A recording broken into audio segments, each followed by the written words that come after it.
Hi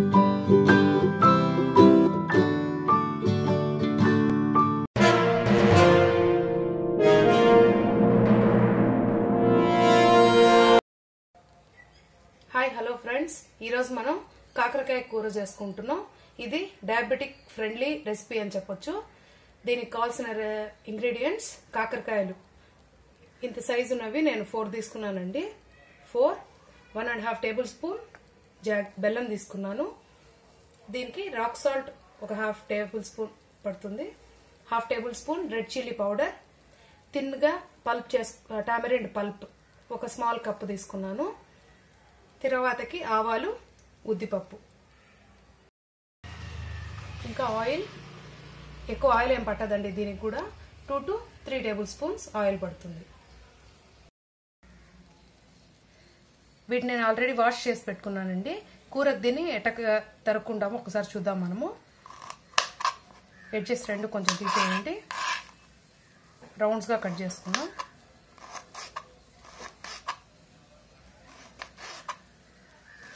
round cut చేసి ఈ మధ్యలో ఉన్నది మరీ లేతగా ఉంటే అట్లే ఉంచేసుకోవచ్చు, లేదు కొంచెం గట్టిగా గింజలు ఉంటే మాత్రం తీసేసుకోండి. ఇప్పుడు నేను చేసే రెసిపీ ఇట్లా చేస్తే ఎప్పుడు ఇష్టపడని పిల్లలు కూడా కాకరకాయ కూరని బాగా తినేస్తారండి. చింతపండు లైట్ పులుపు, కొంచెం బెల్లం వల్ల లైట్ స్వీట్నెస్ వస్తుంది కాబట్టి డయాబెటిక్ వాళ్ళు బెల్లం అవాయిడ్ చేసుకోవచ్చు. పిల్లలకు పెట్టేటప్పుడు మనం యాడ్ చేసుకోవచ్చు. ఇట్లా గింజ వచ్చింది అంటే తీసేసేయండి.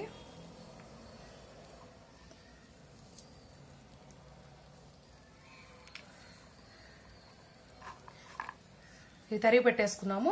ఇప్పుడు ఇంకా మనం ప్రిపేరింగ్ ప్రాసెస్లోకి వెళ్ళిపోదాం. మనం కాకరకాయలు రౌండ్గా కట్ చేసి పెట్టేసుకున్నామండి. ముందుగా దీన్ని మనం పలచగా తీసి పెట్టుకున్నాం కదా, చింతపండు రసం, బెల్లం, ఉప్పు 3 వేసి దీన్ని ఉడికించుకుందాం. మనము కొంచెం వెడల్పుగా ఉన్న పాత్ర తీసుకోండి. దీంట్లోకి టామరిండ్ పల్, కాకరకాయ ముక్కలు.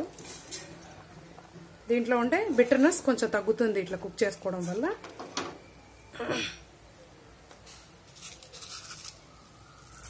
దీంట్లోకి ఇప్పుడు నేను కొంచెం వేసి ఒక 1/2 టేబుల్ స్పూన్ వేసి కుక్ చేస్తున్నానండి.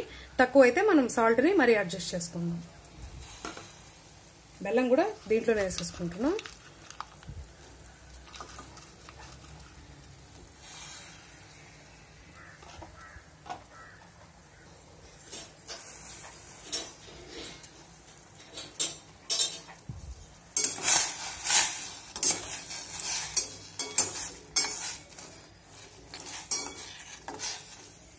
ఇది ఒక 5 minutes పడుతుంది బాయిల్ అవ్వడానికి.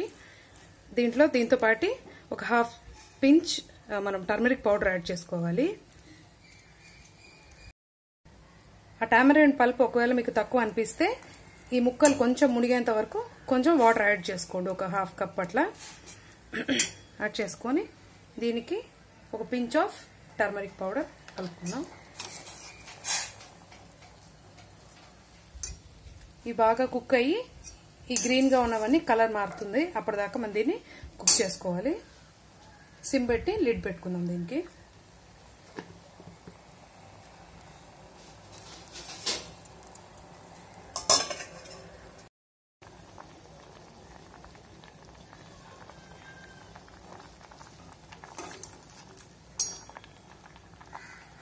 మన ఇంకా ఒక 3 to 5 minutes పడుతుందండి ఇది ఉడకడానికి.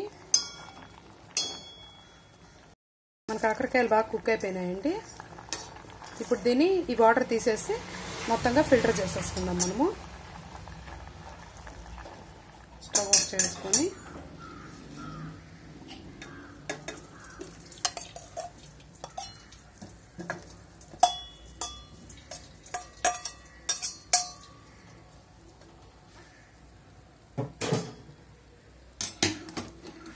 కొంచెం చల్లారేలోపు దీని మిగతా ప్రాసెస్లోకి వెళ్ళిపోదాం. మనము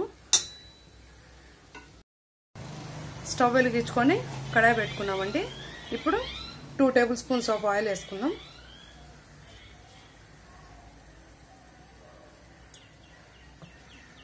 ఆయిల్ హీట్ ఎక్కాక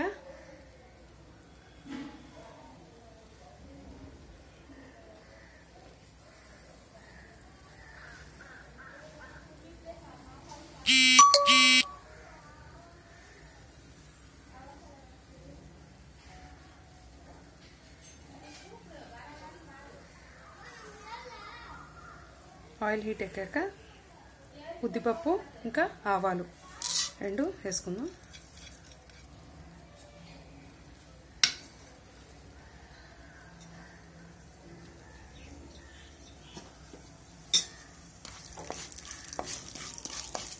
ఇవి మరి ఎక్కువగా బంట్ అయిపోకుండా చూసుకోండి.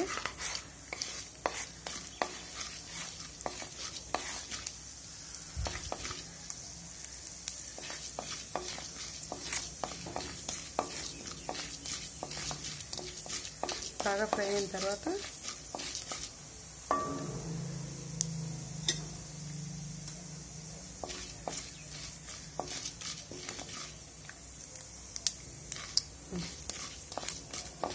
వేగిపోయినాయి. ఇప్పుడు దీంట్లోకి ఈ ఫిల్టర్ చేసిన కాకరకాయని వేసేస్తున్నాం.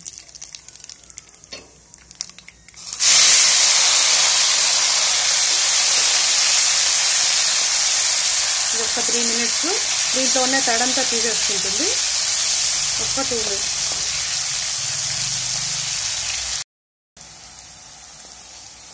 కాకరకాయలు లైట్ గోల్డెన్ కలర్కి వచ్చేసినాయండి. ఇంకొక జస్ట్ ఒక 2 మినిట్స్ ఉన్నాము అంటే రెడీ అయిపోతుంది. దాంట్లో ఉండే మాయిశ్చర్ అంతా పోయేదాకా ఉంచితే ఇది బాగా కరకరలాడుతూ ఒక 2-3 డేస్ కూడా ఉంటుంది ఈ కూర కావాలంటే. మనవి బాగా గోల్డెన్ కలర్కి వచ్చేసినాయండి. ఇప్పుడు స్టవ్ ఆఫ్ చేసేసుకున్నాం. ఇందాక రాక్ సాల్ట్ యాడ్ చేసుకున్నాం. మీకు ఒకవేళ ఉప్పు తక్కువ అనిపించింది అంటే ఇంకొక 1/2 టేబుల్ స్పూన్ యాడ్ చేసుకోండి. దీన్ని బౌల్లో తీసుకున్న తర్వాత కొంచెం మనం కారం యాడ్ చేసుకుంటే మన రెసిపీ రెడీ అయిపోయినట్లేండి.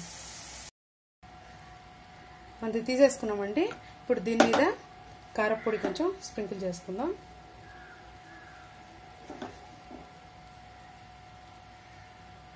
సాల్ట్ నేను ఇందాక వేసింది దీనికి సరిపోయింది. మీకు ఇన్ కేస్ తక్కువ అనిపిస్తే ఒక 1/2 టేబుల్ స్పూన్ యాడ్ చేసుకోండి. ఇంకా నేను కొంచెం పైనుంచి స్వీట్ కొంచెం షుగర్ స్ప్రింకిల్ చేస్తున్నాను. మీరు టేస్ట్ చేస్తున్నారు అంటే ఈ కాకరకాయలో చేదు కొంచెం తగ్గింది మనం బాయిల్ చేయడం వల్ల. చూస్తున్నారు కదా, దీనికి 2 టేబుల్ స్పూన్స్ కంటే ఎక్కువ ఆయిల్ పట్టలేదు. మన రెసిపీ రెడీ అయిపోయిందండి. ఇది వేడివేడి అన్నము రసంతో పాటు పక్కన సైడ్ డిష్గా బాగుంటుంది. Thanks for watching my video. నచ్చితే లైక్ చేయండి. నా ఛానల్కి సబ్స్క్రైబ్ చేసి నన్ను ఎంకరేజ్ చేయండి. మరిన్ని వీడియోస్తో మరీ మీ ముందుకు వస్తాను. Thank you.